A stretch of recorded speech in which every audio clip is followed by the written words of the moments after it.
Hey, what's going on, guys? It's Mooney here, and today I've got episode 3 of my Road to Glory or Autobahn zum Glory. Hopefully this series does get a kick off. The first 2 episodes were received well by the people who watched them, but didn't get as many views as we'll hope so. So hopefully the series does kick off. Even if it doesn't, I will continue it till the end for the people who do watch it.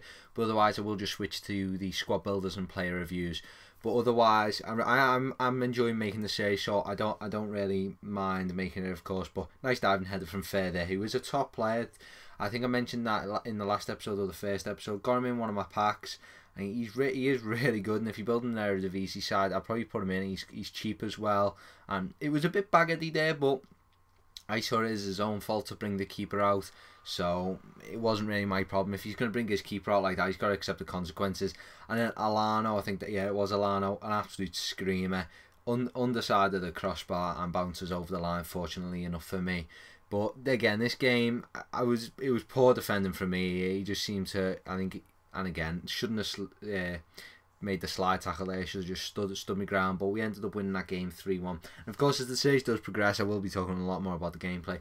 But as you remember from last episode, we did finally, even though EA said we did finally get promoted from Division 5 to Division 4. And we won our first game in this. But unfortunately, fortunately for us, we think we come across a silver and bronze side. Now, with a team like this, you want to be careful. You don't want to go into a game thinking that you're going to win it all the time. Obviously, you gotta have confidence, but I really shouldn't underestimate people, because sometimes they can just come out the block straight at you, and especially if there is handicapped in FIFA 12, I could have been handicapped this game, but Matip got booked there, unfortunately. I don't know what for exactly, but Matip's sliding tackles are fantastic, and you'll see a few incidents in this. That was a really easy header.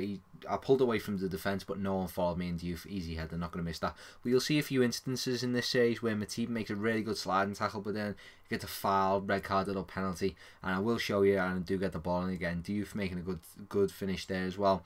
Now, when I first bought Diouf, I said he was a bad player, and he's not. I've changed my mind on him.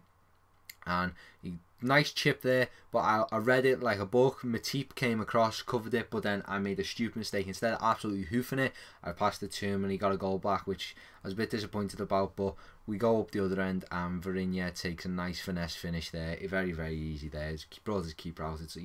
You do expect him to score, but Diouf's a very good player. His finesse shots are poor. I wouldn't try him with his finesse shot or his left foot, but his like power shot where you just press circle, it is really, really good. And of course, his pace adds to the team a lot and really does give a lot to the team. As I said, again, nice little finish from Diouf there, and he is starting to become one of my best players in this team. I think at the moment he's played something like 25 games, scored about 25 goals, so that's a goal a game, which isn't bad at all. And this is what you get in seasons. Now you're going to see so much of this in my series, bagged, and that's all players do against me. It's seasons, and then you go into tournaments, and I find tournaments are less sweaty than divisions, which was completely the other way around. The single matches weren't as sweaty, and the tournaments were the sweaty ones, but I found it completely different. But we bought Elia and Shaqiri there. Shaqiri for about around 4,000 coins. I couldn't see exactly because I fast forwarded it and I'm looking at it in Sony Vegas, couldn't see. And Elia we bought for about 4,000 coins. I think it was bang on 4,000 coins. I bought him and then forgot I had him. I came on, I had 4,000 coins spare. Then bought Elliot again. I had to resell him because I didn't realise I had him in my squad. But we come against this guy, pretty decent Bundesliga team there.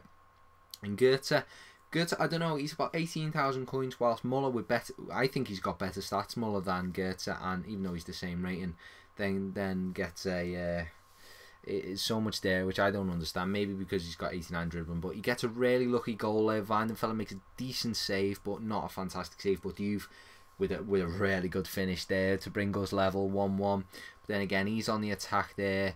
A through ball, Weidenfeller comes out, and somehow that goes in. I wasn't best pleased Mandzukic scored. Mandzukic seems a decent player, but you'll see the strikers that I do get later on in the series, and Mandzukic isn't one of them. But if you have played with Mandzukic, please let me know how he is. And again, another baghead. Second game on the bounce, but unfortunately this one means something.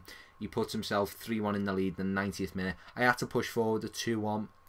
So, unfortunately, he broke on me there, and he scored a baghead. He could have just tried for the finesse. It might have went in, Weidenfeller might have saved it, but it's just people on this game are gonna do that against you. I think we've just got to accept it nowadays. And is it going to become acceptable? I really don't know. But we come up against another side with Andy Carroll and Gary Hooper up front. Gary Hooper's quite a decent player. I think he played quite well against me in this game, and Andy Carroll is quite good as well in this game.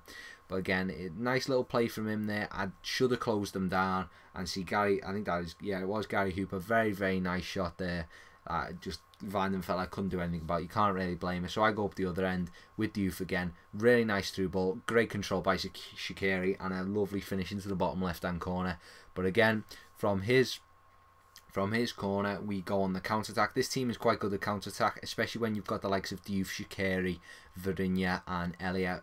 It adds a bit of pace to the side. And Shaqiri, really good. I think he might have done a chop there, but an absolute belter of a finish. That was from Alano. I cut it off, but again, pretty poor defending from me, I'd have to say. Weidenfeld couldn't do nothing about it. And to right, I think he was moaning on the floor there. And to right, that was poor defending from me that led him back into the game at 2-2. And he's just running down the wing, and again cuts inside. Matip, a fantastic tackle. That's what I mean. Matip's slide tackles are fantastic, but unfortunately it comes out to him, and I can see another 90th minute goal, and I lose by 1 goal. So in a game where I probably could have had maybe 2 points out of 2 games, I end up with none, and that's just the way FIFA goes. I conceded both 90th minutes. So hopefully you guys enjoyed this video. Leave a like if you think you deserve it, subscribe if you haven't already, and